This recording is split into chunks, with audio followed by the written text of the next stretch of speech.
Good morning everyone. तो जो आज का हमारा न्यूज़पेपर है द हिंदू और इंडियन एक्सप्रेस का, उसको लेकर के अपन डिस्कशन करते हैं। बहुत इंपॉर्टेंट आर्टिकल्स आ रखे हैं, कुछ तो हमारे डायरेक्टली जो मेंस का सिलेबस है उसमें से आ रखे हैं। तो सबसे पहले एक इंटरनेशनल टेररिज्म को लेकर के आर्टिकल आया था, जो कि एम के नारायण साहब ने लिखा है।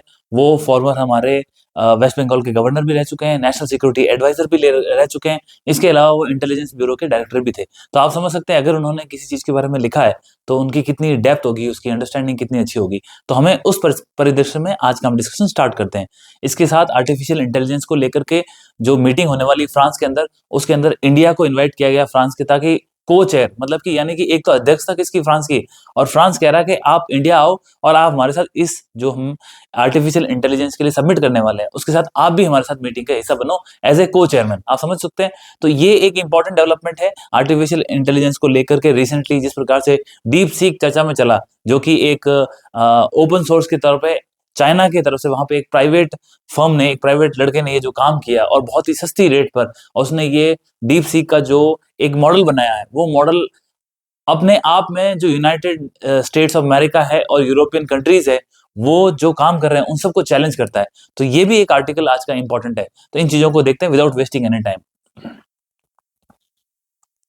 तो ये जो आर्टिकल था वो एम के नारायण साहब ने लिखा था, मैंने आपको बताया, जो हमारे फॉर्मर डायरेक्टर रह चुके हैं आईबी के और नेशनल सिक्योरिटी एडवाइजर रह चुके हैं। इन्होंने लिखा क्या है, सबसे पहले आपको ये समझना होगा कि ये इंटरव्यू और मेंस में क्यों इंपॉर्टेंट है। सबसे पहली बात, आपका जो आईआर का जो हमारा जीएस 3 के अंदर सिलेबस दे रखा है उसके अंदर डायरेक्टली मेंशन है इंटरनेशनल टेररिज्म। तो इंटरनेशनल टेररिज्म की बात यहाँ पे ये कर रहे हैं। इसके साथ आप जानते हैं जिस प्रकार से हमारे जियो पॉलिटिकल इश्यूज रैपिडली चेंज हो रहे हैं। आप देख रहे हैं कि किस प्रकार से जो रशिया और यूक्रेन का विवाद चल रहा था, उस विवाद में डोनाल्ड ट्रंप के आने के बाद एक चेंज हुआ है। अगर आपने कहीं पढ़ा हो ना पढ़ा हो, लेकिन इंटरनेशनल फोरम्स में या जो बड़े बड़े जो रिसर्च इंस्टीट्यूट्स हैं, वहां ये बातें चल रही है कि कहीं ना कहीं डोनाल्ड ट्रंप जो है वो रशिया के जो प्रेसिडेंट है व्लादिमीर पुतिन है, उनको कहीं ना कहीं एक लिवरेज देते हैं। अब वो क्यों देते हैं, क्या देते हैं, वो अलग चीजें हैं। इसी कारण से अगर आपने देखा होगा कि 2 दिन पहले उन्होंने एक एग्जीक्यूटिव ऑर्डर साइन किया था, और उस एग्जीक्यूटिव ऑर्डर में उन्होंने निर्णय लिया कि हम क्या करेंगे, जो इंटरनेशनल एड की संस्था थी यूएसए की, उस संस्था को उन्होंने बोला है कि हम इसको कोई फंड नहीं देंगे, उसके फंड्स को कम कर दिया है। और आपको ये समझना होगा कि जो संस्था थी जो इंटरनेशनल एड प्रोवाइड करती थी, क्या करती थी, इंटरनेशनल एड, अंतरराष्ट्रीय सहायता। एड का मतलब यही होता है कि फ्री ऑफ कॉस्ट आप बाहर के राष्ट्रों में काम करते हो। तो ये जो यूएसए की संस्था थी, उस यूएसए की संस्था के द्वारा इंटरनेशनल एड दी जाती थी। और अभी रिसेंटली हमने ये देखा कि इसका जो सबसे मेन काम, मैं ये नहीं कहता कि इसके अंदर केवल कुछ लिमिटेड काम होते थे, बहुत पॉजिटिव सारे काम भी होते थे, लेकिन जो एक मुख्य काम ये था कि ये जो संस्था थी ये यूक्रेन के अंदर, वहां से जो अनाज उत्पन्न होता था, हम जानते हैं कि जो यूक्रेन है वो ब्रेड बास्केट है, वहां पे बहुत सारा वीट है, वो प्रोडक्शन होता है, क्योंकि यूक्रेन का जो एरिया है वो स्टेपीज के जो मैदान होते हैं वहां आता है। तो इस कारण से ब्रेड बास्केट भी कहते हैं। तो यूक्रेन से जो अनाज होता था, उस अनाज को कौन खरीदा था, ये संस्था खरीदती। इसके द्वारा इसको क्या किया गया, परचेज किया गया, और परचेज करने के बाद उन्होंने इसी को कहां भेजा, ग्लोबल मार्केट में। अब ग्लोबल मार्केट में जब आपने बेचा तो आपको क्या हुआ होगा, इस संस्था को क्या हुआ होगा, फायदा, प्रॉफिट तो हुआ ही होगा। अब जो ये प्रॉफिट हुआ है, इस प्रॉफिट को वो किसको वापस देती है, वो देती है किसको, यूक्रेन को। और इसका विरोध कौन कर रहा था, इसका विरोध कर रहा था रशिया। समझे। अब हुआ क्या है, यूएसए के जो प्रेसिडेंट बने हैं डोनाल्ड ट्रंप, उन्होंने बोला कि ये जो संस्था है, ये जो संस्था है, इस संस्था को मैं कोई ऐड नहीं दूंगा। एग्जीक्यूटिव ऑर्डर उन्होंने साइन कर दिया। अब बहुत सारे इसके अच्छे काम थे वो प्रभावित हुए, क्योंकि ये एशिया के अंदर, अफ्रीका के अंदर बहुत सारे डेवलपमेंट के काम भी करती थी। तो ये उन्होंने सारे काम बंद हो गए। अब बंद होने से क्या हुआ, यहां से बेनिफिट किसको हुआ, अब इसको ऐड नहीं मिलेगी तो ये क्या कर पाएगा, ये अनाज वगैरह नहीं खरीदेगा। तो किसको, अल्टीमेटली जो यूक्रेन है उसके जो फाइनेंशियल रिसोर्सेज हैं उसमें कमी आएगी। आप इससे फायदा किसको होगा, फायदा किसको होगा, रशिया को। तो ऐसा माना गया है कि कहीं ना कहीं बैक एंड पे जो डोनाल्ड ट्रंप है उनका कहीं ना कहीं एक लीनिएज, थोड़ा सा उनका क्लोज कनेक्शन प्रेसिडेंट जो हमारे रशिया के प्रेसिडेंट है व्लादिमीर पुतिन, उनके साथ है। इट इज नॉट एस्टेब्लिश, लेकिन ऐसा इंटरकोर्स में बात हो रही है। अब ये मैंने आपको एक बात बताई।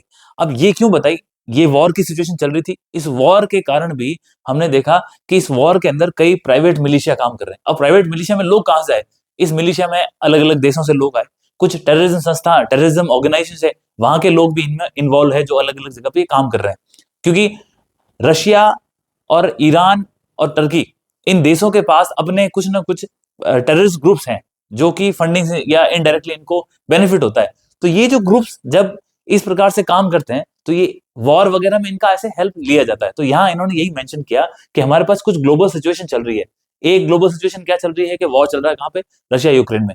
दूसरा, गाजा के अंदर हम जानते हैं कि थोड़ी सी पीस की बात चली है। अब ये पीस की बात कितनी एस्टेब्लिश होती है ये तो समय बताएगा, लेकिन हालात अभी वहां पे डेवलपमेंट की स्थिति में। अब ये बोल रहे हैं कि इन सब के साथ हमने ये देखा है कि डेवलपमेंट क्या हो रहा है, आर्टिफिशियल इंटेलिजेंस, मशीन लर्निंग, ये सारी चीजों से क्या हो रहा है, डिजिटलाइजेशन की तरफ जा रहे हैं। तो जो टेररिज्म है, जो संस्थाएं हैं, अब इनमें मेन संस्थाएं कौन सी है टेररिज्म के अंदर?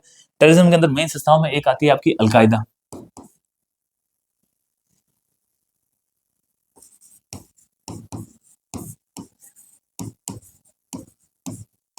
इंटरनेशनल संस्थाओं की बात करें जिसके अंदर सबसे मेन रोल किसका है? एक तो अलकायदा का है, और दूसरा आपका आईएसआईएस,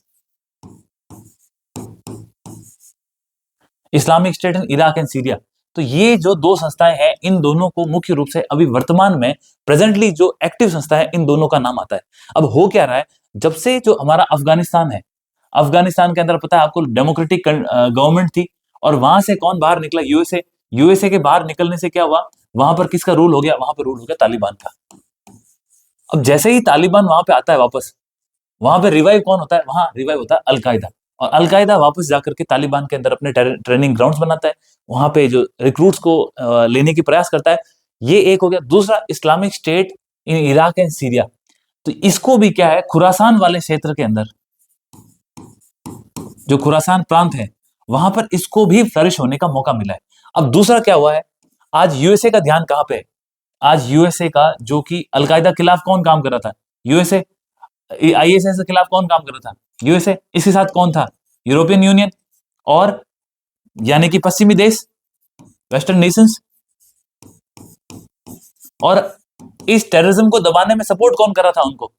उनको सपोर्ट कर रहा था ग्लोबल साउथ, इंडिया जैसी कंट्रीज, चाइना जैसी कंट्रीज, क्योंकि उनका भी यही मानना था कि जो टेररिज्म है वो किसी प्रकार से किसी को भी फायदा नहीं दे सकता। अब हुआ क्या, इन्होंने जब इनको सपोर्ट कर रहे थे उस वक्त ये दबे हुए थे। अब क्या हुआ, यहां पे यूएसए और यूरोप का ध्यान कहां पे है? इनका ध्यान है यूक्रेन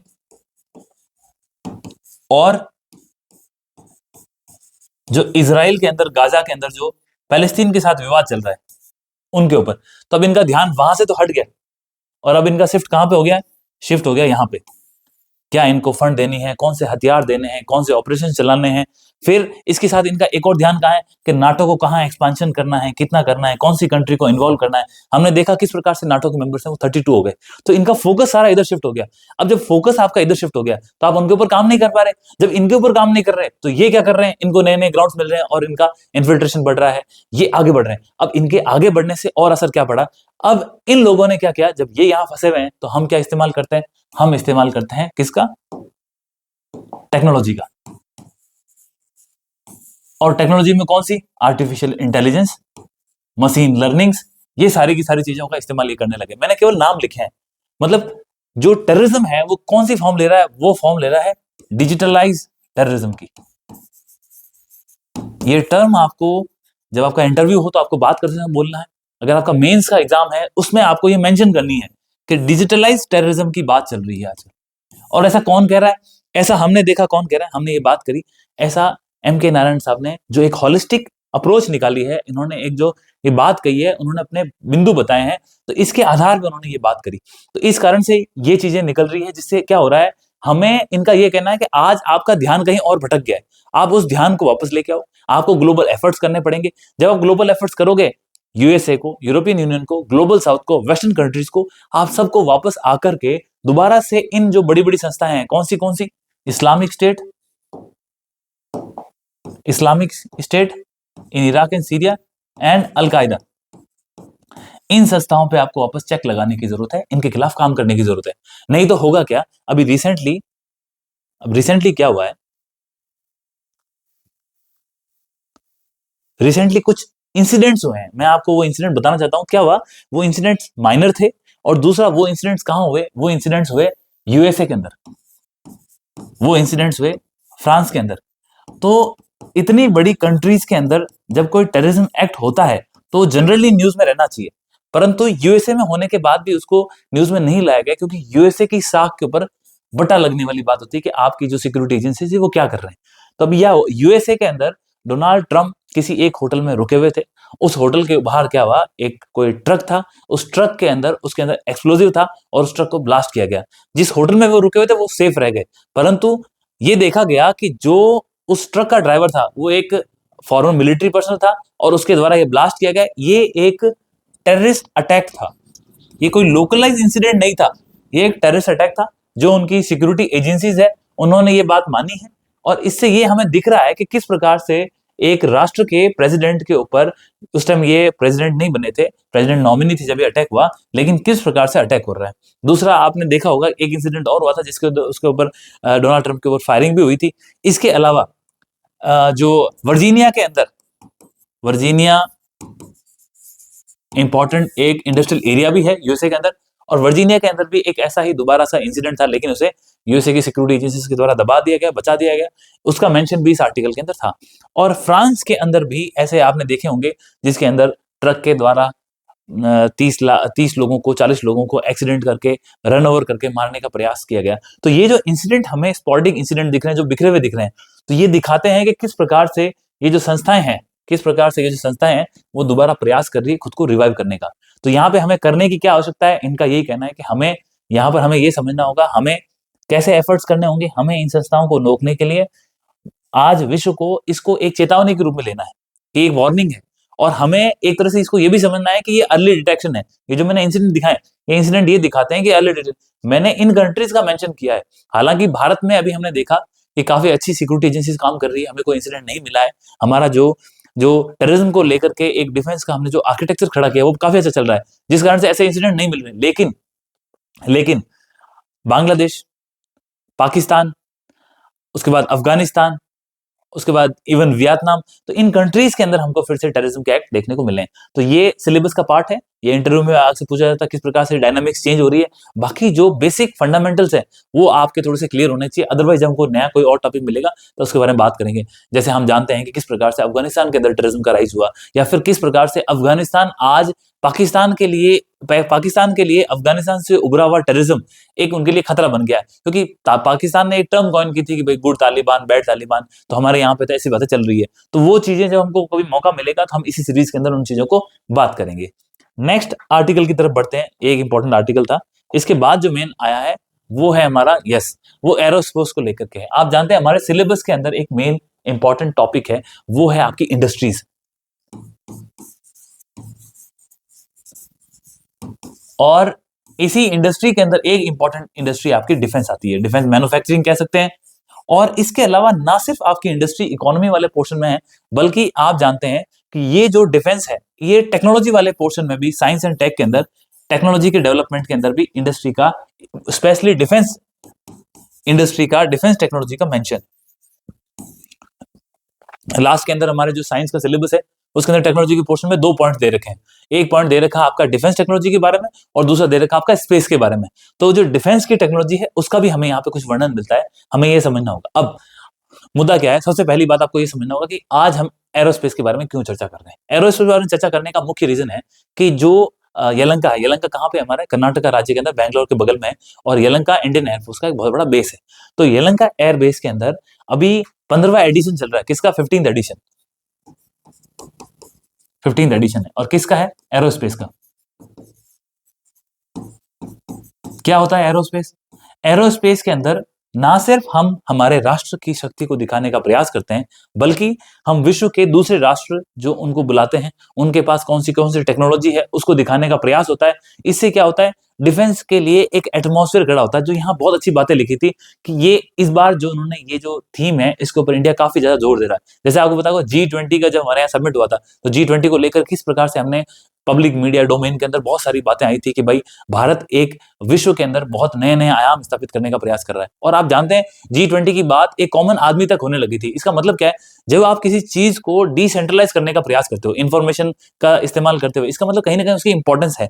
तो आज भारत भी एरोस्पेस के माध्यम से ये करने का प्रयास कर रहा है। क्यों कर रहा है, उसके लिए 2-3 रीजन तो आपको पहले समझने होंगे। हमने हमारे जो आप जानते हैं कि डिफेंस के अंदर कुछ नई नई चीजें जो आपकी जानकारी में बेसिक फैक्ट होने चाहिए। नंबर 1, हमने क्या किया, हमने हमारे यहाँ पे मिसाइल टेक्नोलॉजी काफी डेवलप है, इसीलिए हम स्पेस के अंदर भी काफी अच्छा कर रहे हैं और इसीलिए हमारा डिफेंस सेक्टर भी काफी अच्छा काम कर रहा है। उसके अंदर हमने क्या बनाई थी, ब्रह्मोस।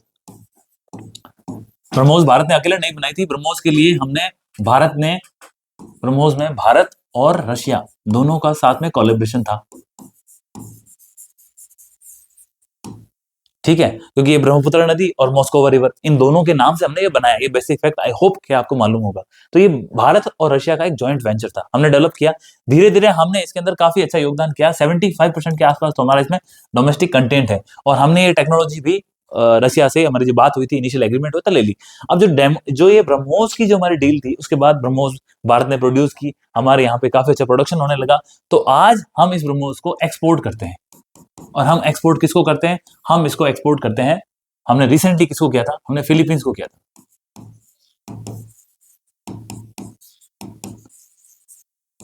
और फिलीपींस के बाद और भी जो एशियन की कंट्रीज है वो उसमें इंटरेस्ट लेती है। तो ये एक इंटरनेशनल अरेना पे डिफेंस के अंदर जो हमारा एक स्ट्रक्चर बढ़ा है, हमारे जो एक्सपोर्ट की क्षमता बढ़ी, उसके बारे में बात हुई। दूसरा, इसके अलावा आप जानते हैं कि अर्मेनिया और अजरबैजान, इन दोनों के बीच में विवाद चल रहा था। मैंने यहाँ शॉर्ट में लिख दिया अर्मेनिया और अजरबैजान, इन दोनों का विवाद चल रहा था। और चूंकि आप जानते हैं कि अर्मेनिया को हमेशा सपोर्ट कौन करता है, रशिया सपोर्ट करता है। अगर आप उसकी ज्योग्राफी की लोकेशन देखोगे तो ऐसा माना गया है कि अगर आपने ये कैस्पियन सी है, इस कैस्पियन सी में ये आपकी बाकू की लोकेशन है, जो किसका पार्ट है, आपका अजरबैजान का पार्ट है। और इसी के पीछे कौन सी कंट्री है, अर्मेनिया। इतना दूर नहीं है ज्योग्राफी के हिसाब से। तो ये आपका यहाँ पे अजरबैजान हो गया और ये आपका अर्मेनिया हो गया। तो ये अर्मेनिया की लोकेशन है, वो कैस्पियन सी से भी नहीं लगती है और इस साइड में आपका ब्लैक सी है, ब्लैक सी से भी नहीं लगती है। तो ये लैंडलॉक कंट्री है। लेकिन इसको हमेशा सपोर्ट कौन करता है, यहाँ इसके ऊपर रशिया है। रशिया हमेशा इसको सपोर्ट करता है, अर्मेनिया को। इसीलिए अजरबैजान हमेशा इससे विवाद करता रहा, लेकिन कोई भी टेरिटरी छीन नहीं पाया। अब बीच में क्या हुआ, रशिया कहां फंसा हुआ था, यूक्रेन में फंसा हुआ था। वो नाटो के एक्सपांशन को रोकने का प्रयास कर रहा था, इस कारण वो इसको सपोर्ट नहीं कर पाया। जब वो इसको सपोर्ट नहीं कर पाया तो अर्मेनिया और अजरबैजान में विवाद हुआ तो क्या हुआ, रशिया ने भारत को बोला, और भारत को ना भी बोले तो इन्होंने, अर्मेनिया ने अपनी खुद की इच्छा से हमसे क्या प्रोक्योर की, पिनाका। अब पिनाका क्या है, ये multi barrel rocket launching system है। ये एब्रिविएशन तो मैंने लिखी है, यहाँ फुल फॉर्म नहीं लिखी है, लेकिन ये पिनाका है क्या, ये multi barrel rocket launching system है। गाड़ी के ऊपर माउंट होते हैं और एक साथ इसके अंदर मल्टीपल रॉकेट्स होते हैं, वो आप फायर कर सकते हो। ये हमने किसको डिलीवर किया, हमने किया अर्मेनिया को किया, अर्मेनिया ने हमसे प्रोक्योर किया। अब अर्मेनिया और अजरबैजान के विवाद में हमने इनकी हेल्प करी। ये एक बात आपको समझ आ गई। लेकिन इसमें ये तो केवल आपको बेसिक ज्योग्राफिकल और जियोपॉलिटिकल इश्यू समझाने के लिए मैंने आपको लिखा। बाकी आज हमारे लिए इंपॉर्टेंट क्या है कि हमने जो अर्मेनिया है उसको क्या दिया, हमने पिनाका दिया। क्लियर है, डन। तो ये दूसरी एक और इंपॉर्टेंट डिफेंस की डील हुई। अब इसके अलावा हम खुद क्या कर रहे हैं, हम खुद हमारे लिए हमने किसको डेवलप किया, तेजस को। तेजस को आज डेवलप, मतलब रिसेंटली डेवलप हुआ, लेकिन ये बहुत लंबा प्रोजेक्ट था। इसके बाद हम क्या डालना, हम 5th जनरेशन का एयरक्राफ्ट डेवलप कर रहे हैं, जिसका नाम क्या है, एमका। ठीक है, ये ट्विन इंजन है, मतलब कि इसमें ट्विन इंजन और ट्विन सीटर भी है। इसमें दो पायलट्स होंगे। तो ये 5th जनरेशन का एमका जो हम एयरक्राफ्ट है, हम डेवलप कर रहे हैं हमारी इंडियन एयरफोर्स के लिए। तो ये जो चीजें, बड़ी बड़ी चीजें मैंने आपको बताई डिफेंस के अंदर, बहुत छोटी छोटी चीजें हैं ड्रोन टेक्नोलॉजी के अंदर। इस आर्टिकल के अंदर इन चीजों का मेंशन भी किया हुआ है। अब हो क्या रहा है यहाँ पे, इस एरोस्पेस के अंदर रशिया और अमेरिका दोनों को हमने बुलाया, और वो क्या लेके आ रहे हैं, यहाँ पे रशिया लेके आ रहा है Su-57 जो सुखोई है। हमारे पास सुखोई 30 है आज की तारीख में, और वो सुखोई 57 को लेके आ रहा है। और अमेरिका क्या लेके आएगा, अमेरिका लेके आएगा F-35 को। ठीक है, अभी आप जानते हैं कि रिसेंटली जब पाकिस्तान के साथ जो हमारे स्क्वाड्रन लीडर अभिनंदन के टाइम पे जो विवाद हुआ था उस टाइम F-17 की बात चल रही थी, F-15 सॉरी। तो अभी हमारे एरोस्पेस के अंदर अमेरिका कौन सा ला रहा है, F-35, तो वो कि उससे काफी एडवांस है, दोनों स्टील टेक्नोलॉजी के हैं, एडवांस फाइटर जेट है। तो ये वर्ल्ड के दो इंपॉर्टेंट एयरक्राफ्ट यहाँ आएंगे। होगा क्या, हमारे डिफेंस की जो इंडस्ट्री है उनको उनके बारे में जानकारी मिलेगी, उनको इंथुजियाज्म मिलेगा। इसके अलावा आप देखो रिसेंटली हमने 2 कॉरिडोर भी डेवलप किए थे। कौन से कॉरिडोर डेवलप किए, एक हमने तमिलनाडु के अंदर और दूसरा हमने उत्तर प्रदेश के अंदर। 2 डिफेंस के कॉरिडोर एस्टेब्लिश किए ताकि क्या है, यहाँ पे प्रोडक्शन इंक्रीज हो सके, इस इंडस्ट्रियल एरिया का डेवलपमेंट हो सके। अब आप सोचो इन डिफेंस कॉरिडोर्स के अंदर भारत की Larsen and turbo, Bharat forge, Adani defence and aerospace, Mahindra defence system, BrahMos aerospace, Ashok Leyland और भेल जो कि भारत हैवी इलेक्ट्रॉनिक्स लिमिटेड है वो, और इलेक्ट्रॉनिक्स कॉर्पोरेशन ऑफ इंडिया, ये सारी की सारी संस्थाएं आकर के प्राइवेट सेक्टर इतना तकड़ा कंट्रीब्यूशन कर रहा है। मैंने आपको इतनी सारी कंपनियां इसलिए बताई कि अभी तक हम क्या सुनते आते हैं, अभी तक हम सुनते आते थे कि हम सुनते हैं सर बोइंग, हम सुनते आते थे मार्टिन लॉकहीड, ये इनके नाम सुनते हैं। ये कहां की है, यूएसए की, ठीक है। इसके अलावा आप किसका सुन लोगे, आप स्पेन की किसी एजेंसी का नाम सुन लोगे या फिर फ्रांस की सुन लोगे। जैसे रिसेंटली अभी जो सैफरान है, फ्रांस की कंपनी है, उसके साथ हमारा कोलैबोरेशन हुआ है और ये हम दोनों मिलाकर के हेलीकॉप्टर के डेवलपमेंट के लिए, उसके इंजन के डेवलपमेंट के लिए भारत और फ्रांस साथ में काम करेंगे। तो अभी तक आप इनके नाम अच्छे से जानते हो, परंतु ऐसा मौका नहीं मिलता है कि हमें हमारी डोमेस्टिक इतनी सारी कंपनियों के बारे में जानने का मौका मिले।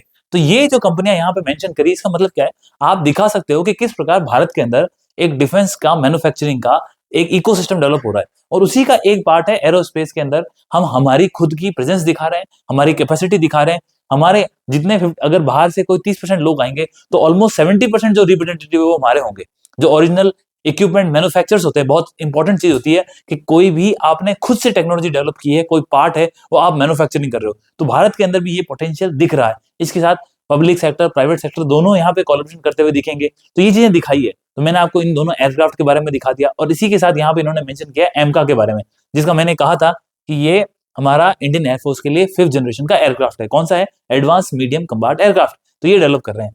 इसके अंदर 75% के आसपास इन्होंने बोला है क्या है, हमारे डोमेस्टिक 75% के आसपास डोमेस्टिक कंटेंट है। तो ये दिखाता है कि इंडिया किस प्रकार से खुद को आगे लेके जा रहा है। एक ये हालांकि मेंस के प्री इंटरव्यू के हिसाब से तो नहीं, लेकिन प्री और मेंस के लिए इंपॉर्टेंट चीज है कि इन्होंने यहाँ पे एक मंथन प्लेटफॉर्म की बात करी है। तो मंथन प्लेटफॉर्म क्या है, मंथन प्लेटफॉर्म के माध्यम से हम जो डिफेंस के अंदर जो भी हमारे नए काम हो रहे हैं उसकी इंफॉर्मेशन है, उसको करने के लिए जो स्टार्टअप वगैरह आगे आ रहे हैं उनको हेल्प करने के लिए एक प्लेटफॉर्म बना रखा है। तो कहीं आपसे पूछ ले कि व्हाट इज मंथन और मंथन किस प्रकार से रिलेटेड है, तो ये यहाँ पे अगर आपको यहाँ नहीं दिख रहा तो मैं यहाँ लिख देता हूँ ताकि बाद में आप स्क्रीनशॉट लेकर के इसके बारे में और गूगल करना चाहे। अदरवाइज यही है कि डिफेंस मैन्युफैक्चरिंग के अंदर एक प्लेटफॉर्म है मंथन, जिसके तहत जो नए स्टार्टअप्स हैं उनके इकोसिस्टम को डेवलप करने के लिए गवर्नमेंट ऑफ इंडिया किस प्रकार से हेल्प कर रही है उसके बारे में जानकारी और उनको सुविधाएं हैं, तो वो मंथन है। इसके बारे में यहाँ पे मेंशन किया गया था। अब बस आपको यही याद रखना है कि भारत को इससे क्या फायदा है, तो भारत को और इसके साथ भारत को क्या फायदा। दूसरा, इस बार की जो एरोस्पेस की थीम थी वो जरूर देख लें, the runway to a billion opportunity. यहाँ दिखा रहा है कि इंडिया के पास कटिंग एज टेक्नोलॉजी को डेवलप करने के लिए, डिफेंस के अंदर मैन्युफैक्चरिंग को बढ़ाने के लिए, दूसरे राष्ट्रों का सहयोग लेने के लिए, और इसके साथ इन सब के साथ हम एरोस्पेस के माध्यम से जो हमारे पास टेक्नोलॉजी उसको हम दिखा करके हम फॉरेन डायरेक्ट इन्वेस्टमेंट है उसको अट्रैक्ट कर सकते हैं। और जो विश्व की, देखिए रशिया और अमेरिका को एक साथ लाना हर किसी के बस में नहीं होता है। ये तो भारत है जिसने करके दिखाया कि हम ऐसे राष्ट्रों को साथ लेके आ सकते हैं जो सदियों से एक दूसरे के खिलाफ खड़े हैं। सदियों से हमने कोल्ड वॉर के एरा से ये देखा कि रशिया और अमेरिका एक दूसरे के खिलाफ है। तो ये इस संदर्भ में ये आर्टिकल लाना बहुत इंपॉर्टेंट था। तो एरोस्पेस के बारे में, और गलती से अगर आपसे इंटरव्यू में इस प्रकार का प्रश्न पूछें या आप खुद से अपनी क्यूरियोसिटी से बताना चाहें तो आप डिफेंस सेक्टर को इस प्रकार से लिंक करके हमारी डोमेस्टिक जो कंपनीज हैं उनके बारे में बताया। और जिन्होंने ये आर्टिकल लिखा वो खुद हमारे फॉर्मर डिफेंस सेक्रेटरी रह चुके हैं। तो जो आप सोचिए, जो विभाग का अध्यक्ष रह चुका है, उसने अगर कोई बात लिखी है तो उसकी बात में दम है।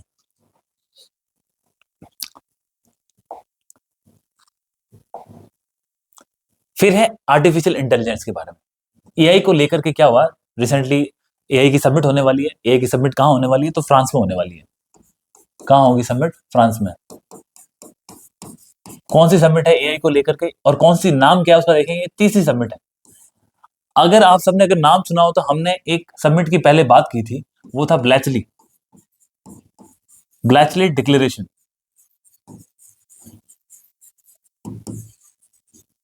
एआई को लेकर के इसकी ग्लोबल सिक्योरिटी के लिए सबसे पहला एक सबमिट हुआ था जिसके अंदर इंटरनेशनल कोलैबोरेशन को देखा गया और जिसके अंदर भारत की एक अहम भूमिका थी। वो थी जिसमें उस मीटिंग के बाद में ये डिक्लेरेशन निकल के आया था। और ये कहाँ हुआ था? ये हुआ था यूके के अंदर। ये फर्स्ट सबमिट था। उसके बाद में आई थिंक ये 2022 के अंदर हुआ था और 2023 के अंदर, सॉरी 2023 में हुआ था ये, और 2024 के अंदर सियोल के अंदर, सियोल यानी कि जो साउथ कोरिया है, वहां पे सबमिट हुआ था। और इसके बाद 2025 में ये सबमिट अभी कहाँ हो रहा है? ये सबमिट हो रहा है आपका फ्रांस के अंदर। तो ये तो हो गई कि ये सबमिट कहाँ हो रहे हैं। अब जो इंपॉर्टेंट एस्पेक्ट है इंटरव्यू मेंस के लिए कि इन सबमिट में क्या बातें हो रही है और कैसे इंडिया के लिए अपॉर्चुनिटी है। हालांकि ये सबमिट अभी होगा, अभी हुआ नहीं है, परंतु इस आर्टिकल के माध्यम से हम ये जानने का प्रयास करेंगे कि भारत ऐसी कौन सी बातें हैं जो इस सबमिट में पेश कर सकता है और आखिर ये मीटिंग होने के बाद दोबारा देखेंगे भारत ने क्या हुआ। देखो, जब बार बार कोई चीज का डिस्कशन होता है ना, 2 बार 3 बार आर्टिकल तो आएगा। अब एक बार हमने सबमिट होने से पहले बात कर ली, एक बार सबमिट के अंदर डिस्कशन होगा, उसके आने के बाद कर लेंगे। जब 2 बार देखेंगे तो हमारे कंसेप्ट बड़े क्लियर हो जाएंगे। तो मैंने जैसे अभी आपको बताया कुछ चीजें, अगली बार आपको आसानी से रिमेंबर होगा। आप अपनी बात को कॉन्फिडेंस के साथ रख सकते हो या लिख सकते हो। अब यहाँ पे यही बात हो रही है कि हम भारत को, यहाँ पे फ्रांस ने बोला है कि आप आओ और आप इस थर्ड सबमिट के अंदर को चेयरमैन बनो। और भारत, बिल्कुल फ्रांस और भारत की दोस्ती प्रगाढ़ है, आप जानते हैं। तो अब भारत वहां जाएगा और यहाँ पे लेखक कहना चाहते हैं कि भारत को वहां किस प्रकार की बात करनी चाहिए। तो उन्होंने ये कहा है कि इस सबमिट के अंदर भारत को सबसे बड़ी बात करनी चाहिए एआई की सेफ्टी को लेकर के। हालांकि ये सबमिट भी सेफ्टी का ही है, एआई की सेफ्टी एंड सिक्योरिटी को लेकर के ये सबमिट है कि किस प्रकार से आर्टिफिशियल इंटेलिजेंस जो दिन ब दिन प्रोग्रेसिव होता जा रहा है, दिन दुगुनी और रात चौगुनी तरह से ये बढ़ रहा है, तो ये किस प्रकार से हमारी सेफ्टी और सिक्योरिटी के लिए एसेंशियल है, इसका प्रयोग कैसा होना चाहिए वो भी हम बताएंगे। अब इसके अंदर सबसे पहले आपको ये समझना होगा कि रिसेंटली आपने देखा कि चाइना का डीप सीक, चाइना की तरफ से, हालांकि चाइना की गवर्नमेंट का ये इनिशिएटिव नहीं था, चाइना की गवर्नमेंट की तरफ से उसको फंड जरूर किया, सब्सिडी दी गई थी, लेकिन जो डीप सीक है ये क्या है? ये एक एआई का मॉडल है। सर, एआई का मॉडल क्या होता है? आपने चैट जीपीटी सुना होगा।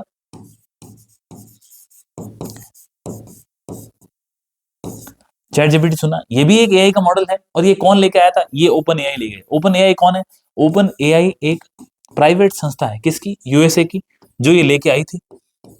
इसके अलावा और कोई है ऐसा? Yes sir, Gemini. ये कौन लेके आया था? गूगल। ये उसका आर्टिफिशियल इंटेलिजेंस को लेकर के मॉडल था। इसके अलावा मेटा भी लेके आया था, बार्ड है। तो ये कुछ मॉडल हमने बात करी। इससे आपको ये समझना होगा कि हम बात किसी कर रहे हैं। तो चाइना का जो डीप सीक है, इसको आए हुए तो 1 हफ्ता भी नहीं हुआ। और जिस दिन ये लॉन्च हुआ, उस दिन जैसे ही ये लॉन्च किया गया, उस दिन जो चिप मैन्युफैक्चरिंग की बहुत बड़ी कंपनियां हैं, जैसे क्वालकॉम है या फिर एनवीडिया है, तो एनवीडिया के शेयरों में करीब करीब $500 बिलियन उसकी जो शेयर वैल्यू है उसमें गिरावट देखने को मिली यूएसए में। क्यों देखने को मिली? कि जिसने ये डीप सीक बनाया, ये कहा गया कि दुनिया का सबसे एडवांस जो एआई का मॉडल है। अब इंपॉर्टेंट क्या है, ये एडवांस तो है एआई का मॉडल डीप सीक,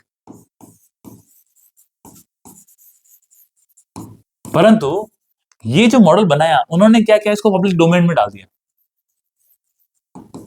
जिसने इसको बनाया। ठीक है। और दूसरा, पहली बात तो ये चीप था, इसलिए चर्चा में था।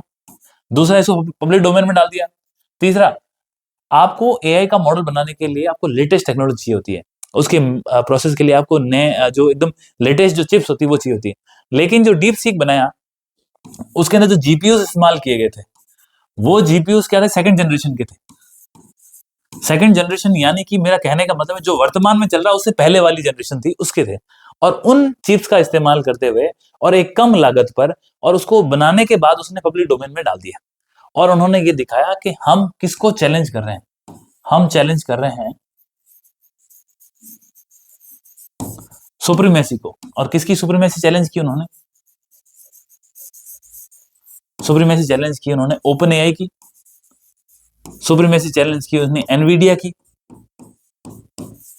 सुप्रीमेसी चैलेंज की उसने क्वालकॉम की, ये सारी की सारी यूएस कंपनियां हैं, क्योंकि अभी तक विश्व यही मानता आया कि यूएसए पायनियर है किसका, एआई का। और यहाँ पे चाइना ने आकर के एक उनके खिलाफ एक ऐसा एक्ट किया है जिसको कहते हैं वॉर विदाउट फाइटिंग। तो उन्होंने एक ऐसी जंग छेड़ दी जिसमें उन्होंने कोई हथियार नहीं, कोई ब्लास्ट नहीं, कोई आपस में इंटरनल राइवलरी नहीं, लेकिन उन्होंने ऐसा काम किया कि होश उड़ गए। और ये इसका असर हमको कहाँ देखने को मिला, वहां के शेयर मार्केट में अंदर। उसके बाद उनकी मीटिंग्स भी हुई, अभी भी चर्चाओं में चल रही है। तो एक हफ्ते में उसने इतना असर दिखाया।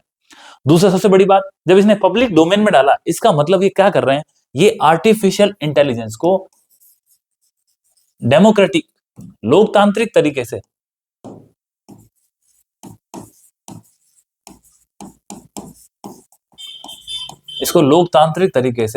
डेमोक्रेसी में लेके आ रहे हैं। क्यों?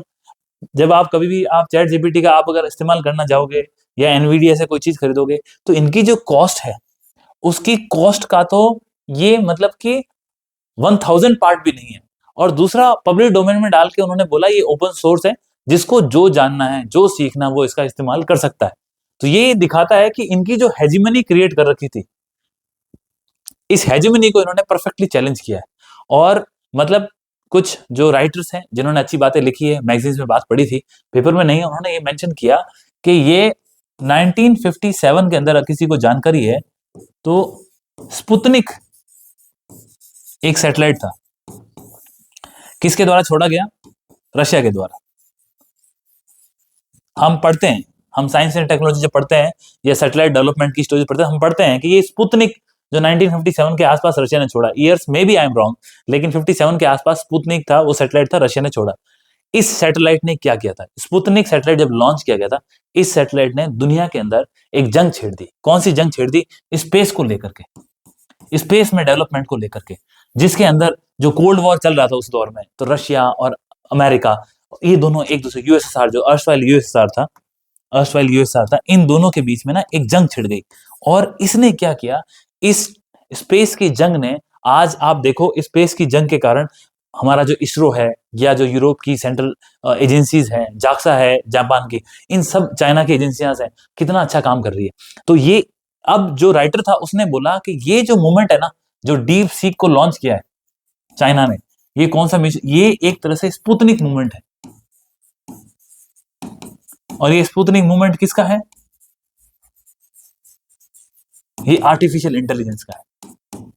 अब तक तो आप पैसे के चक्कर में कोई ना कोई रिसर्च नहीं कर रहा था। अब जब बिना सरकार के किसी प्राइवेट एजेंसी ने इसको डेवलप किया है, तो बहुत सारे लोग होंगे, बहुत सारे इंटेलिजेंट लोग हैं, भारत के अंदर हैं, विदेशों में हैं, तो वो करेंगे। और भारत ने भी, आपको देखो, तुरंत जिस दिन डीप सीक लॉन्च हुआ, उसके अगले दिन से भारत के जो हमारे इंफॉर्मेशन मिनिस्टर हैं, तो वो आईटी मिनिस्टर हैं, उन्होंने उन्होंने अगले ही दिन बोला कि हम ऑलरेडी इसके ऊपर काम कर रहे हैं, हमारे पास पे जीपीयूज है, हमने भी फंड अलोकेट कर रखा है, और हम भी एक मॉडल बनाने का प्रयास कर रहे हैं। हो सकता है उनका जो प्रयास है वो लगातार चल रहा होगा, सडनली ऐसा नहीं उन्होंने अनाउंसमेंट किया, लेकिन ये दिखाता है कि किस प्रकार से डीप सीक के आने के बाद दुनिया के अंदर बातें बढ़ी है। ये मैंने एआई को लेकर के कुछ बातें आपको बताई। अब इसके अलावा हमारे राइटर क्या बोल रहे हैं? राइटर बोल रहे हैं कि देखो, सबसे पहली बात तो भारत को ग्लोबल साउथ के लिए बात करनी चाहिए। किसके अंदर? इसके अंदर। कैसे बात करेगा भारत?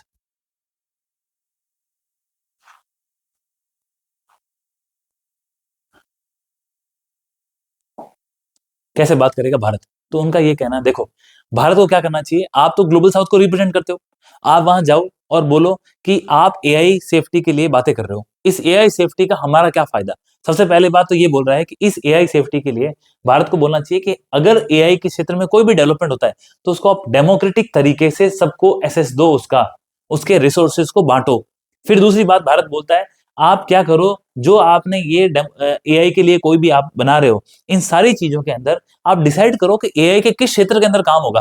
भाई, ग्लोबल साउथ को क्या जरूरत है? आप हेल्थ के सेक्टर में काम करो, आप एजुकेशन के सेक्टर में काम करो, आप एग्रीकल्चर के सेक्टर में काम करो। इन तीनों सेक्टरों में आप एआई का इस्तेमाल करो, एआई के मॉडल्स बनाओ, जिससे हमारी जो प्रैक्टिसेस हैं, उन प्रैक्टिसेस के अंदर और हम किस प्रकार से इंप्रूवमेंट कर सकें, जिससे पूरे विश्व के अंदर जो ग्लोबल साउथ है, जो पिछड़ा हुआ है, उसका इसका फायदा मिल सके। क्योंकि ये तो ऐसी टेक्नोलॉजी पता नहीं कहां से कहां चली जाएगी। तो जो इक्विटेबल रिसोर्सेज डिस्ट्रीब्यूशन की बात है, उसके अंदर एआई का इस्तेमाल होना चाहिए। भारत तो हमेशा से यही कहता आया कि आपका जो भी यूज है वो रेस्पॉन्सिबल होना चाहिए। अब रेस्पॉन्सिबल कब होगा? एक, आप सबके लिए प्रयास करोगे। नंबर दो, आप सबके लिए प्रयास करने के साथ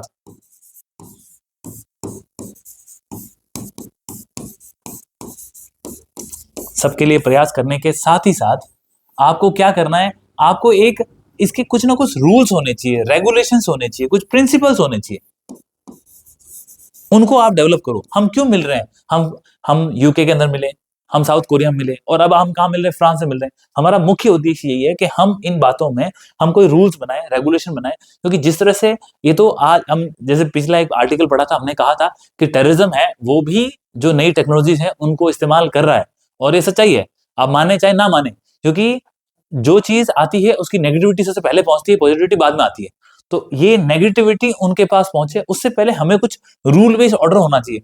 ऐसा हो कि कल को कोई बना ले और वो हिरोशिमा और नागासाकी वाला मूवमेंट आ जाए, उसके बाद अमेरिका बोले yes it was very wrong, कि हमें इस्तेमाल नहीं करना चाहिए था, ये मानवता के लिए खतरा है। लेकिन आप ये सोचो, जिनके ऊपर वो बॉम्ब गिराए, आज भी वहां का अतीत इस दुनिया की आंखों से वो चीजें नहीं निकली है। आज भी हम उनकी 7 अगस्त को, 9 अगस्त को, हम आज भी उन दिनों को याद करते हैं। इतने साल हो चुके हैं, जो उस वक्त एक टेक्नोलॉजी इजाद हुई थी उसको आज नहीं भूल पाए। तो इन चीजों को हमें रूल्स और रेगुलेशन इसलिए जरूरी है, कहीं को कोई डेवलप कर ले, उसका इस्तेमाल हो जाए इस एआई का, क्योंकि एआई का ऐसा स्पेक्ट्रम है, ये तो बढ़ती ही जा रही है, इसके नए नए आयाम खुलते जा रहे हैं। तो इसका इस्तेमाल करना तो ऐसी चीजों में करो, इसका रेस्पॉन्सिबल यूज करो, सबके लिए प्रयास करो, रूल बेस बनाओ। ये सारे की सारी चीजें यहाँ पे बात करिए कि बोला आपको रिस्क एंड सेफ्टी के लिए मेजर्स बनाने चाहिए। फिर ये एग्रीकल्चर डिजीज के डिटेक्शन की इन्होंने बात करी। तो ये इंपॉर्टेंट चीजें इससे निकल के आती एआई के समिट से। तो ये समिट होना है, ये हुआ नहीं है। भारत इसमें रिप्रेजेंट करेगा। जब भारत रिप्रेजेंट करेगा, हम उम्मीद करते हैं कि यही बातें वहां रखी जाएगी। ये जो बातें रखी जाएगी तो हम इनके बारे में दोबारा चर्चा करेंगे। अगर कोई दूसरी बात उठती है तो उसको हम दोबारा देखेंगे। इसलिए कहते हैं ना कि न्यूज हमेशा क्या होता है, ये करंट में बनी रहती है। अब आप जब सिविल सर्विसेज में जाने की तैयारी कर रहे हो, आप खुद अपना स्पेक्ट्रम वाइड कर रहे हो, तो आपको समझना होगा कि हमें इन चीजों को अपने साथ बनाए रखना है। ये चीजें ऐसी नहीं है कि सर मैंने नोट बना लिए, मैंने मगअप कर लिया, मैंने मंथली मैगजीन पढ़ ली, उसमें से जो आ जाएगा मैं वो कर लूंगा, ऐसा नहीं होता है। उसके बाद आगे चलते हैं। ये आप जानते हैं कि हमारी जो न्यूक्लियर टेक्नोलॉजी है उसके डेवलपमेंट को लेकर के, और ये हमारे सिलेबस में मेंशन भी है, और इस पे प्रोबेबल संभावना भी है, क्योंकि जो रिसेंटली बजट का अनाउंसमेंट हुआ था उसमें निर्मला सीतारमन जी ने बोला कि हम small modular reactor, ASMR full form है इसकी, स्मॉल मॉड्यूलर रिएक्टर, इसकी बात करिए कि हम स्मॉल मॉड्यूलर रिएक्टर बनाएंगे। इन्होंने 5 स्मॉल मॉड्यूलर रिएक्टर की बात करी थी, बोला 20,000 करोड़ के आसपास हम इसके लिए पैसा देंगे। और उनका ये कहना था, अब मॉड्यूलर का मतलब ये होता है इससे कई अलग अलग मॉडल्स होते हैं। तो दुनिया के अंदर लगभग 70 के आसपास आज की तारीख में स्मॉल मॉड्यूलर रिएक्टर्स हैं। ये छोटी साइज के होते हैं, इनका प्रोडक्शन हालांकि इससे क्षमता कम होती है, लेकिन क्या होता है इनका इंस्टॉलेशन आसान होता है, इससे न्यूक्लियर डिजास्टर होने के खतरे कम हो जाते हैं। तो इसलिए इन्होंने फोकस किया, इस बार बजट में थी तो बहुत इंपॉर्टेंट थीम बन गई है। तो निर्मला सीतारमन जी ने यही बोला कि हम, ये यहाँ पे मेंशन किया, मैंने हाईलाइट भी कर रखा है कि इसके अंदर 5 ये स्मॉल मॉड्यूलर रिएक्टर बनाने की बात थी, और यहाँ पे यही बोला कि हम लगभग 100 गीगावाट के आसपास, एटलीस्ट 100 गीगावाट के आसपास जो न्यूक्लियर एनर्जी है उसको 2047 तक बनाने का प्रयास करेंगे। और जो मैंने फंड की बात की थी 20,000 करोड़ यहाँ मेंशन है, तो 5 एसएमआर बाई 2033। तो ये 5 बनाने हैं, ये कब तक बनाने हैं? 2033 तक। ये एम है, सरकार का प्लान है, गोल है, एग्जीक्यूट कैसे होता है देखेंगे। लेकिन अब इसके साथ हमें मौका मिला है कि आखिर ऐसी क्या बातें थी जो हमें रोक रही थी। आप जानते हैं कि 1962 के आसपास हमने पहली बार एक सिविल इस्तेमाल किया था न्यूक्लियर टेक्नोलॉजी का, किसके लिए? पावर जनरेशन के लिए। जब ये टेक्नोलॉजी हमारे पास थी, पावर जनरेशन के लिए इस्तेमाल किया था, दुनिया ने हमारा सहयोग किया इसके अंदर, क्योंकि भारत आप जानते हैं 1947 में आजाद होने के बाद हमारे यहाँ पे एनर्जी को लेके बहुत क्राइसिस थे। तो इसमें हमें इंटरनेशनल सॉरी कोलैबोरेशन मिला, और 1962 के आसपास हमने पावर जनरेशन के लिए भारत में पहली बार सिविल यूज किया, किसका? न्यूक्लियर टेक्नोलॉजी का। लेकिन आप जानते हैं कि 1974 के अंदर हमने न्यूक्लियर ब्लास्ट किया था, जिसको हम पोखरण 1 के नाम से भी जानते हैं। अब ये जो हमने ब्लास्ट किया, इस ब्लास्ट करने से क्या हुआ कि दुनिया की नजर पड़ गई हमारे ऊपर, और दुनिया बोली कि अच्छा, भारत की इतनी हिम्मत, अरे इसको आजाद हुए अभी 25 साल नहीं हुए, 30 साल नहीं हुए, और ये न्यूक्लियर ब्लास्ट करेगा। तो उन्होंने क्या किया, हमारे ऊपर सैंक्शंस लगाए, और जिस सिविल न्यूक्लियर को टेक्नोलॉजी को हम आगे और बढ़ा सकते थे, तो हमें क्या हुआ, विश्व ने जब हमारे ऊपर रोक लगाई, हमारे ऊपर सैंक्शंस लगे, हमको यूरेनियम जो हमारे पास डोमेस्टिक वहां पे हमारा प्रोडक्शन तो था ही नहीं, हमारे पास तो 1962 के अंदर, हमारे 70s के अंदर तो हमारे खाने के लिए भी मतलब अनाज की रिक्वायरमेंट हम सेल्फ पूरी नहीं कर पा रहे थे। तो ये जो चीजें थी वो चीजें हम बाहर से लेते थे, तो उन्होंने हमको यूरेनियम वगैरह मना कर दिया। जब यूरेनियम आपको नहीं मिला तो क्या हुआ, हमारी जिस टेक्नोलॉजी को हम बढ़ाना चाहते थे हम उसमें पीछे रह गए और सैंक्शन लग गए। सैंक्शन लगने के बाद क्या हुआ, जब आप कुछ नहीं कर पा रहे हो तो फिर भारत ने दोबारा अपने आप को एस्टेब्लिश किया। जो हमारे इंटरनल रीजंस थे उसका कारण था कि हमारी जो ज्योग्राफी है, जिसमें एक तरफ चाइना है एक तरफ पाकिस्तान है, वो भी न्यूक्लियर डेवलपमेंट कर रहे थे, तो भारत ने फिर फाइनली 1998 के अंदर पोखरण 2 भी किया।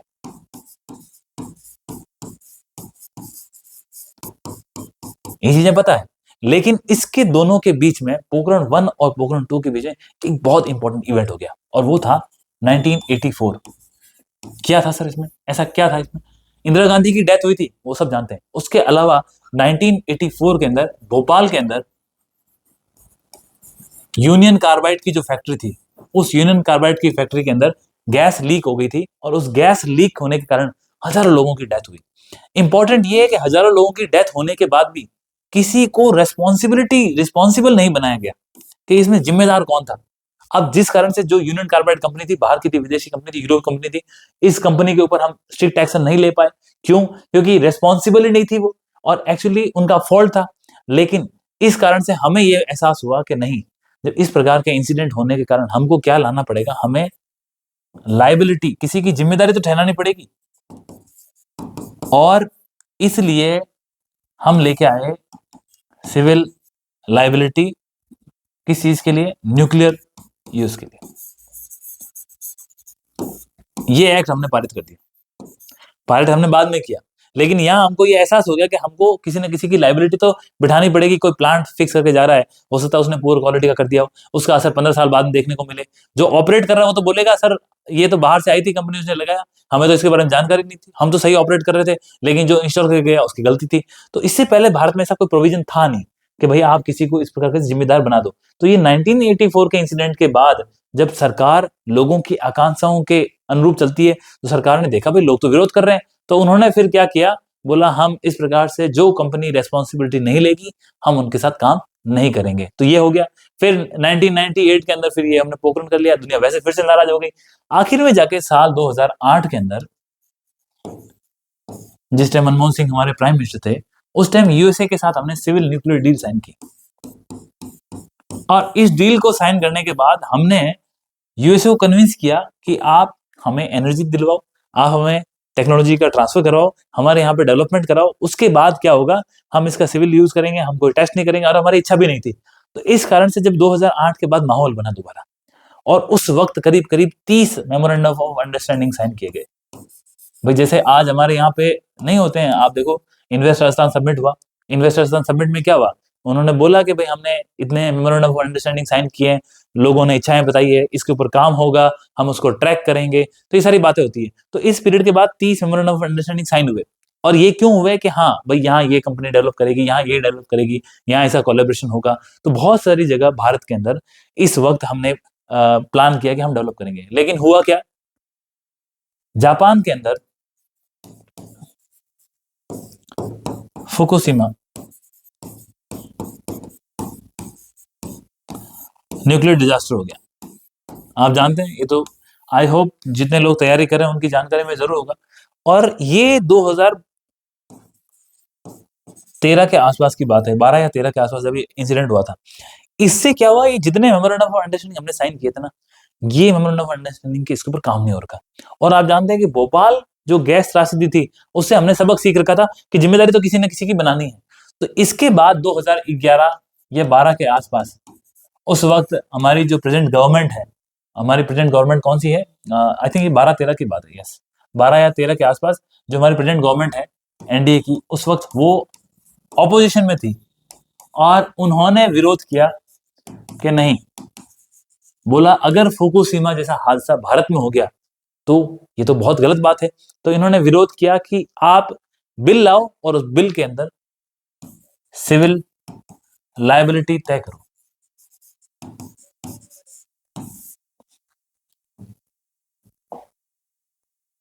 जो कि इसके अंदर मेंशन करी है civil liability for nuclear damage act 2010 की बात है। तो ये 2010 के अंदर एक्ट लाया गया और इसके बाद इसमें अमेंडमेंट किया गया था। 2010 का एक्ट है, तो 12 या 13 में इसको अमेंड किया गया था। तो सिविल लाइबिलिटी वाला आया और इसके अंदर इसको अमेंड किया गया। अब इस अमेंडमेंट करने से क्या हो गया, अब प्लांट एक करता है एस्टेब्लिश, या जो प्लांट को बनाता है या जो प्लांट को आपके इंस्टॉल करता है।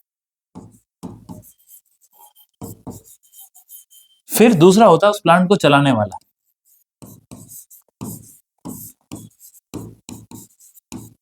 जिसको हम बोलते हैं ऑपरेटर। ठीक है। अब जो ये प्लांट एस्टेब्लिश करने वाला था, इनके ऊपर जिम्मेदारी थी, ना कि ऑपरेटर के ऊपर। ऑपरेटर के ऊपर अलग थी। तो क्या हुआ, ये अब ये सिविल न्यूक्लियर टेक्नोलॉजी किसके पास है? बाहर की सारी कंट्रीज के पास है।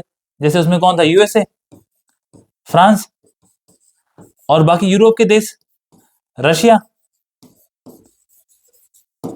या फिर यूरोपियन यूनियन के देश, इनके पास ही टेक्नोलॉजी थी। जब हमने ये बिल और उसमें अमेंडमेंट करके इनकी जिम्मेदारी तय कर दी, ये बोला नहीं अब नहीं आते हम, अब हम आपके यहाँ पे नहीं आएंगे और डेवलप नहीं कर सकते, क्योंकि हम रेस्पॉन्सिबिलिटी नहीं ले सकते। जब ये रेस्पॉन्सिबिलिटी लेना मना कर दिया तो ये भाग गए। इन्हीं में से एक उस वक्त का प्लांट था जो कि जैतपुर है हमारा। इस प्लांट को लेकर के हमारा फ्रांस के साथ एग्रीमेंट हुआ था। आज तकरीबन 20 साल हो गए उन बातों को। 20 साल होने के बाद भी आज भी जैतपुर प्लांट के अंदर एक भी यूनिट जो है फंक्शनल इंस्टॉल नहीं है। तो आप समझ गए इतना इफेक्ट पड़ता है। अब आज बजट के अंदर ये दोबारा बात आई है, जिसके अंदर हमारी फॉरेन मिनिस्टर ने बोला है कि हम स्मॉल मॉड्यूलर रिएक्टर लेके आएंगे।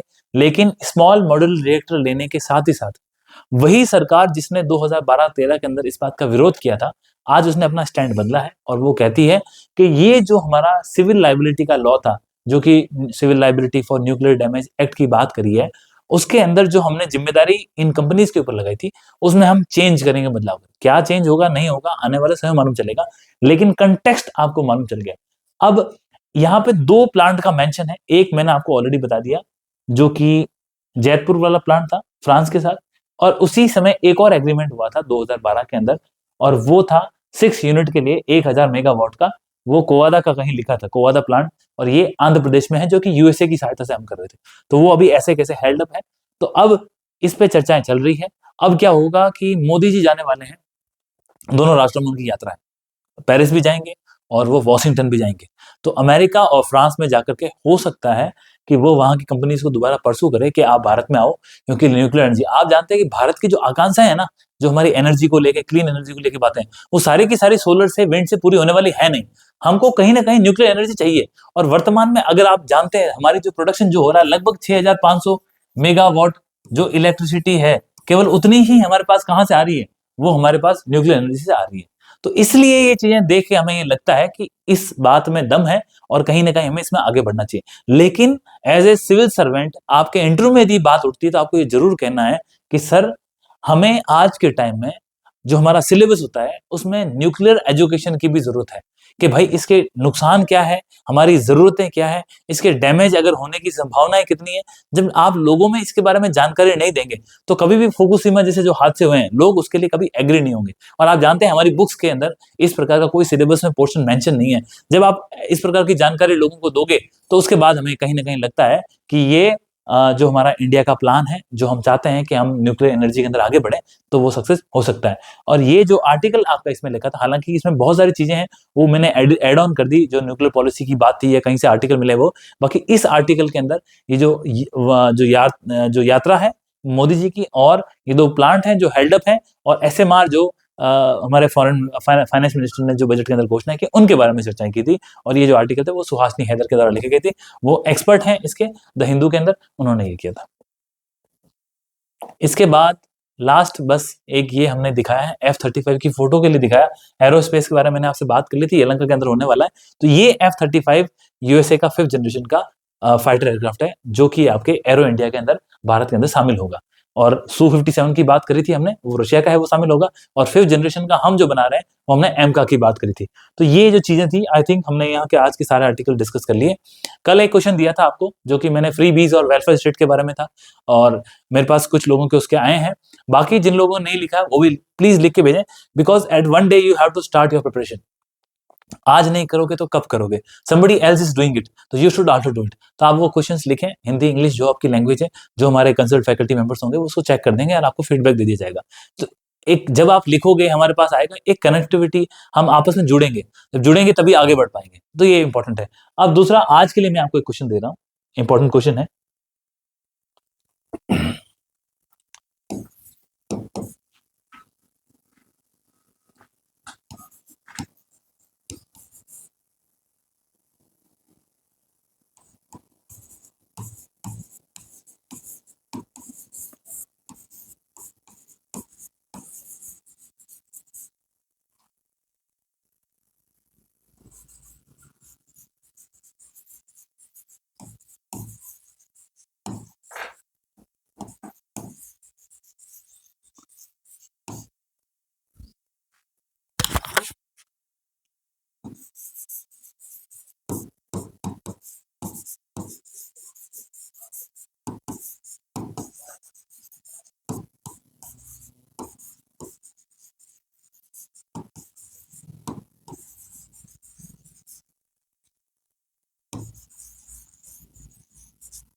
एसएमआर स्मॉल मॉड्यूलर रिएक्टर, देखो ये बजट में लिखा था, तो मुझे लगता है इसके बारे में आपको पता होना चाहिए, हालांकि मैंने आपको बता दिया है। टेक्नोलॉजी इसके अंदर सेम है, परंतु ये छोटे प्लांट्स हैं, अलग अलग मॉड्यूल्स के आधार पर बनेंगे। तो sorry, small modular reactor, not nuclear, small modular.